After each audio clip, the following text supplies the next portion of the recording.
আমি কবে বড় লোক হব বাবা? তোর কালো ছায়া কেটে দিলাম।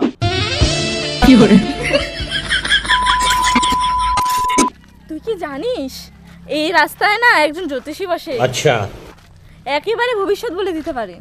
সত্যি? তার মানে উনি বলতে পারবেন আমার জীবনে কি ঘটবে? একদম। চল ওনার কাছে যাই। চল চল তাড়াতাড়ি। ওই তো বাবা।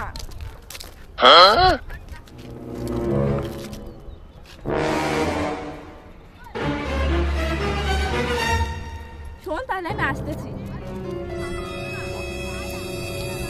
বাবা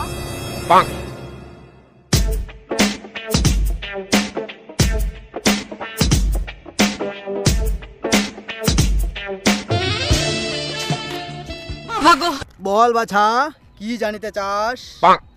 বাবা, আমার ভবিষ্যৎ কেমন বাবা? আমি কবে বড় লোক হব বাবা? আচ্ছা দাঁড়া।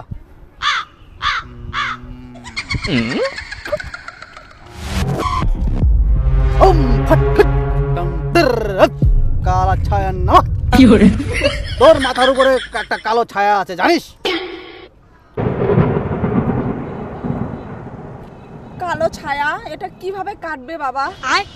কাটবে বৎস, কাটবে। আচ্ছা, তার জন্য তোকে আমাকে 100 টাকা দিতে হবে। ও 100 টাকা? এই নিন বাবা, নিন। এই বাবা নিন, আপনার চরণে দান করি। এটা হলো আমার দক্ষিণা রে, তুই ভাব এটা প্রসাদ। এরকম করে ডেইলি নিয়ে আসবি 100 করে। সব কালো ছায়া তোর মুক্ত হয়ে যাবে বৎস, কোনো চিন্তা নাই। তোর কালো ছায়া কেটে দিলাম, আর আসতে পারবে না। যা। আচ্ছা বাবা, আচ্ছা। তুই এত সাদা সিধে সরল, অনেক বুদ্ধিমান, তুই অনেক চালাক। এ পৃথিবীর সব থেকে চালাক ব্যক্তি তুই। যে আমার কাছে আছে সে সব থেকে বেশি চালাক হয় এই দুনিয়ায়। যা, তোর শান্তি হোক। ছবি না, আমাকে ছবি না, একদম ভেগে যা একদম।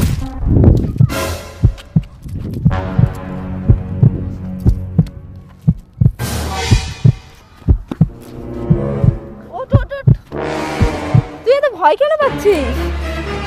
বাবা বলেছে আমার মাথার উপর কালো ছায়া পড়েছে জানিস, আর বলেছে প্রতিদিন বাবাকে 100 টাকা করে দান করতে, তাহলে নাকি আমার কালো ছায়া কেটে যাবে জানিস। তোর একটাই ভবিষ্যৎ, তুই হলো বোকা আর আমি তোর বন্ধু। তাই? হ্যাঁ। আমি বোকা? ছোট বোকা। যা।